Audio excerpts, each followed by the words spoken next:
Good afternoon, and thank you very much. It's delighted to be here. It's hard to believe it's been 14 months since I've been in this position. I wanted to just, I talked with Tim a couple of weeks back about being here today, and he suggested I speak for about 10 minutes and then leave time for questions. And I know it's a Friday afternoon and everybody's probably got places to go, so I'm not going to talk for long and be happy to take questions, as many as you have. Don't know that I'll have the answers to all your questions, but I'll certainly listen to them and try my best. Again, I really appreciate the invitation to be with you this afternoon. Even though he's not here, and I know his brother's here, but this is something I do at every speech, because I think it's important for the citizens of Connecticut to know how much I appreciate Governor Malloy's support for me, for my department, for our industry, for his intelligence, his vision, his energy, and his energy, and his energy. He's an amazing man and is one of the bright lights, I think, in our country. So I really appreciate his support. You know, I was retired for about 5 years, living up in the wilderness of upstate New York, and I mean the wilderness, off the grid, dirt road, 3 miles, 5 miles to the nearest store. And I was interested in coming to this position. And I can tell you, when I was growing up, I never aspired to be an insurance commissioner. I didn't even know what an insurance commissioner was. And I didn't even aspire to it 15 months ago. But it came very suddenly. I've been out of Connecticut for almost 6 years. I had been reading that the new governor, who I had not met yet, was going to be inaugurated shortly. This was late December. He had surrounded himself with some very bright people who I didn't know personally but knew their reputations. And I thought, you know, this is a really exciting time, because for Connecticut, with this new governor and this new administration, number one. And then number two, you have some very, very dynamic things happening within the insurance world, which of course all of you being insurance professionals are aware of.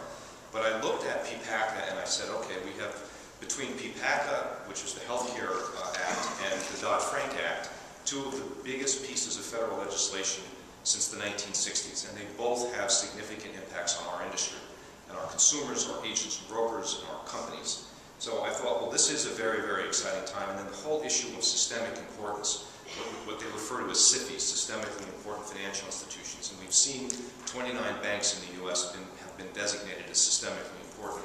That same process is going on at the federal level for insurance companies, and it's also going on internationally. It's referred to as G-SIFIs, globally systemically important financial institutions. And that's being handled by the Financial Stability Committee at the IAIS, of which I happen to be a member.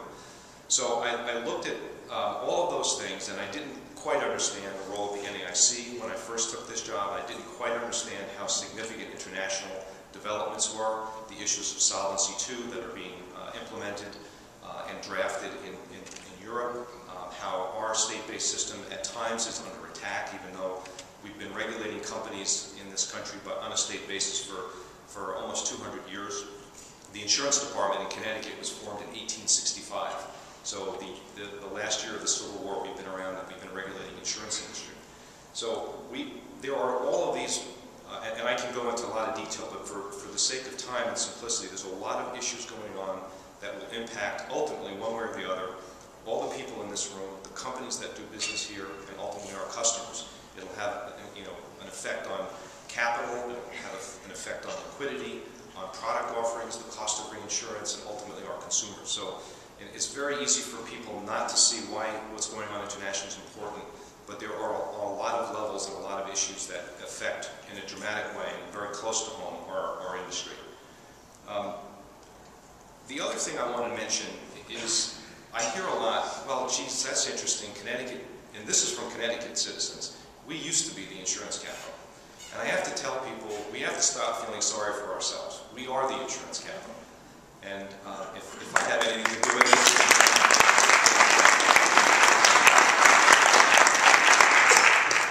if I have anything to do with it, and the governor does, we're going to make sure that that continues. For some of this you all may know already, but we regulate the second largest insurance industry in the country. Only New York companies produce more insurance than we do. And if Connecticut was a standalone nation, we would be 6th or 7th in the world in terms of insurance production. And we regulate that industry with 150 roughly people in our department up in Hartford, who I'm very, very proud of. One of those people is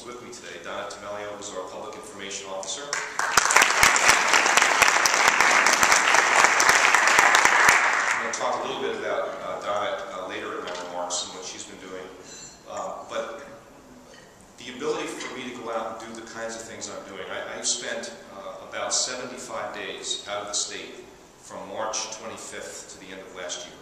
And more than half of those were international, in Switzerland, in Seoul, Korea, in Frankfurt, in France, in Belgium, working on these very issues that are so crucial. And the reason I figured this out very early in my tenure is I was meeting with the CEOs of many of our large companies, many of whose companies are represented here today. And they brought to my attention how important the issues are that are going on internationally and how it's affecting them and ultimately how it will affect all of us. So I also started to understand that we really have an amazing industry here, and one that is a growth industry in terms of job creation. The other thing is we have the highest per capita jobs, insurance-related jobs, in any state in the country. And we have the highest concentration, I don't know how they figured this out, but I trust the Department of Labor. We have the highest concentration of actuaries in Hartford than any city in the world. So that tells you something about the importance of the industry. The other thing is, and some of you may have seen this, the Brookings Institute, the think tank and research group in Washington, D.C., they do a study called the Metro Monitor every 5 years. And what they do is they monitor the 200 largest metropolitan regions in the world. And the Hartford metro area, for example, is considered 1.2 million people. So it casts a large, it's all of the suburbs, and Bridgeport has Stamford, and it has all of the lower Fairfield County to Greenwich. And obviously the largest metro areas in the world are New York and London and Paris and Tokyo and so on. But the real point of the report is to rank on a per capita basis, which is a way of showing wealth or production. And the Hartford Current had a blog about this, and it was almost like they thought it was a joke and they didn't realize how important it was. But the #1 metro area per capita in the world is Hartford, Connecticut. And just to put it in perspective, #2 is Oslo, Norway. #3 was San Jose, which includes all the Silicon Valley. And #4 was Abu Dhabi in the Middle East. And then 6 on down are cities like Washington, D.C., Zurich, London, New York, etc. 5th was Bridgeport. So 2 of the most productive metropolitan areas in the world are right here in Connecticut. And I think we need to, yes, that's what I thought when I read it. I thought this is amazing.